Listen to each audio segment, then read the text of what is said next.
आज का वीडियो आपके जीवन की नींव है, लेकिन सबसे जटिल सवाल आज हम सभी का सामना कर रहे सवालों का जवाब है। तो लगभग 2000 साल पहले हिमालय झरने में, जो अब नेपाल है, एक महान राजा था जिसने एक बेटा जन्म दिया। अपने बेटे को पालने के लिए राजा ने अपने जीवन को सही बनाने के लिए एक अच्छा विचार आया, ताकि बच्चे को कभी भी कोई समस्या नहीं होगी, और उसे दुनिया के सभी अवसरों के लिए उसने अपने कमरे के चारों ओर एक विशाल दीवार बनाई, ताकि वह बाहरी दुनिया के बारे में कुछ भी नहीं जाने। राजा ने बच्चे के लिए भोजन से लेकर कपड़े, गहने, चाकू तक सब कुछ व्यवस्थित किया, ताकि उसे कोई समस्या ना हो। राजा ने योजना बनाई थी और उसके बेटे बिना किसी कठिनाई के बढ़ने लगे। समस्याएं और चुनौतियां जिनके लिए हर व्यक्ति को अपने दैनिक जीवन में सामना करना पड़ता है। बच्चे का पूरा बचपन महल के आराम और लग्जरी में बिताया जाता है, लेकिन सभी आलस्य और सभी सुविधाओं के बावजूद वह राजकुमार के लिए बेकार महसूस करने लगा। उसके पिता ने जो कुछ भी उसे दिया वह उसके लिए बेकार और बेकार था। राजकुमार को इस शानदार जीवन शैली के लिए कोई अच्छा नहीं है। एक रात राजकुमार ने दीवार से बाहर निकलने और देखने का फैसला किया। बाहरी दुनिया कैसी थी, और फिर वह और उसके नौकर बाहर निकले और बाहरी दुनिया को देखने के लिए बाप को बताए बिना, और जब उनके रथ एक गांव से गुजरते थे तो राजकुमार ने जो कुछ भी देखा था वह हुआ था। राजकुमार ने अपने जीवन में पहली बार मनुष्य अफरीन से मिला, और पहली बार 12 बीमार, बूढ़े, गरीब, बेघर एडन के बागवान से मिला। उसने भी मौत देखी, क्योंकि उन्होंने पूर्व में कभी ऐसा नहीं देखा। जब राजकुमार महल वापस आया तो वह मौजूदा संकट में घिर गया।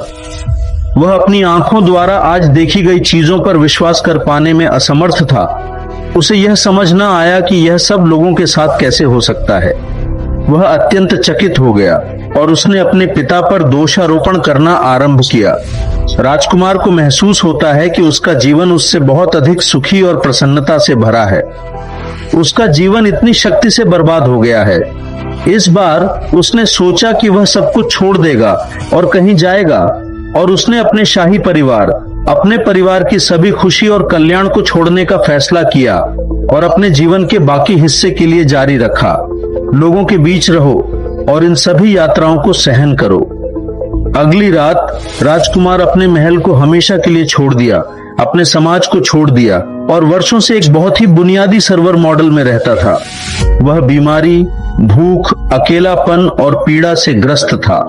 इतना ही नहीं, उसे कई बार मृत्यु के कगार पर भी खड़ा होना पड़ा, और कई बार एक ही भोजन को सारे दिवस में सीमित कर दिया। कई वर्ष निकल गए, परंतु कुछ नहीं बदला। राजकुमार ने धीरे धीरे यह अनुभव किया कि केवल सहन करने भर से कोई लाभ नहीं होता।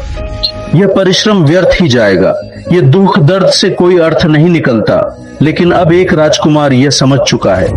हमें पहले से ही पता है कि दर्दनाक विचार और पीड़ा सर्वथा हास्यास्पद हैं। ये बेहद तुच्छ बातें हैं। उदाहरण के लिए, आप एक निर्धारित उद्देश्य के बिना सभी दुख सहकर संपन्न क्यों बनना चाहते हैं?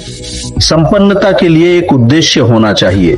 यदि आपके पास एक उद्देश्य है तो ही आप संपन्न होने के लिए सारे दुखों को स्वीकार करना चाहेंगे। आपके पास उद्देश्य क्यों नहीं है? उन्होंने कहा कि राजकुमार को जल्दी ही एहसास हो गया कि वे ऐसे लोग हैं जो अपने पूरे जीवन संघर्ष करते हैं। वे विचार जो बिल्कुल ही अनुपयोगी प्रतीत हो रहे थे, इसलिए उन्हें कुछ उपयोगी करने की आवश्यकता थी, न कि सिर्फ साफरी से बचने की। खाद्य कंपनी में राजकुमार क्या प्रबंधन कर पाएंगे? बिना सोचे समझे वह नदी किनारे एक पेड़ के अधीन चला गया और तब तक वहां बैठने का निश्चय किया जब तक कि कोई बेहतरीन योजना उसके मन में न आ जाए। राजकुमार ने कुछ चीजों को जारी किया।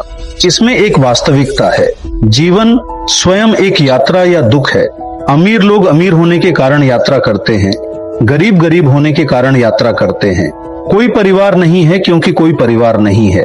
परिवार वाले लोग यात्रा करते हैं क्योंकि उनके पास परिवार है, क्योंकि वे दुनिया की सभी खुशियों का आनंद लेने की इच्छा रखते हैं। जो लोग किसी भी तरह की खुशी का आनंद नहीं लेना चाहते हैं, वे यात्रा करने के लिए अनिच्छा के कारण करते हैं। इसका मतलब यह नहीं है कि सभी शहर अलग हैं। कुछ शहरों में पर्याप्त पेन है और कुछ शहरों में इतना नहीं है, लेकिन हमें सचेत रहना चाहिए, चाहे परिस्थितियां क्या हों। कुछ वर्षों के अलावा राजकुमार ने जो कुछ भी उनके पास था उसे बनाया और इसे दुनिया के साथ साझा किया। बौद्ध दर्शन का केंद्रीय विचार यह है कि कलम और नुकसान का मतलब 2 मिनट में 2 घंटे है, और यह कुछ है जिसे हम जीवन से हटा नहीं सकते। आपको 2 चीजों को हटाने की कोशिश नहीं करनी चाहिए। वह गौतम बुद्ध है। देखो दोस्त, समाज में एक विचारधारा है जिसे हम मानते हैं और इससे जुड़े हैं, और यह विचारधारा है कि खुशी हमारे जीवन में एक एल्गोरिथम की तरह है। यदि आप गांव से गुजरना चाहते हैं तो आपको काम करना है, आपको बहुत सारे कूद पड़ना है। अगर आपके पास एक आईफोन है, अगर आप टॉम क्रूज की तरह दिखते हैं तो मैं खुश होगा, अगर मैं उस लड़की हूं तो मैं खुश होगा, अगर मैं खुश रहूंगा तभी यह बेहतर होगा। और यही विचारधारा सबसे बड़ी समस्या है, क्योंकि खुशी कोई स्थिर बात नहीं है जिसे 20 या 20.2 जैसे आंकड़े में तब्दील कर सके। और ये 2 चीजें जीवन के उन घटकों में से हैं जिनकी तलाश में इंसान सुख की खोज करता है। इसकी क्या गारंटी है कि 15 प्राप्त कर लेने भर से आप खुश रहेंगे? 3 साल बाद जब आईफोन 10 लॉन्च होगा तब ऐसा भी लग सकता है कि आईफोन 10 प्राप्त कर लेने भर से आप खुश रहेंगे। क्या गारंटी है कि उस लड़की के साथ रहने भर से आप जीवन भर खुश रहेंगे? समाज शास्त्र भी उसी स्थान का विषाक्त हो सकता है, तो खुशी मिसाइल जैसी चीज से कभी नहीं मिलती, और बाहरी दुनिया से तो बिल्कुल भी नहीं मिलती। खैर, आज आपने गौतम बुद्ध के केस स्टडी से जीवन की एक महत्वपूर्ण चीज के बारे में जाना होगा, और अगर वीडियो से आपने भी 1% कुछ नया जानने के लिए सीखा हो तो वीडियो को लाइक और शेयर करना न भूलें। लेकिन हम फिर मिलेंगे अगले वीडियो में।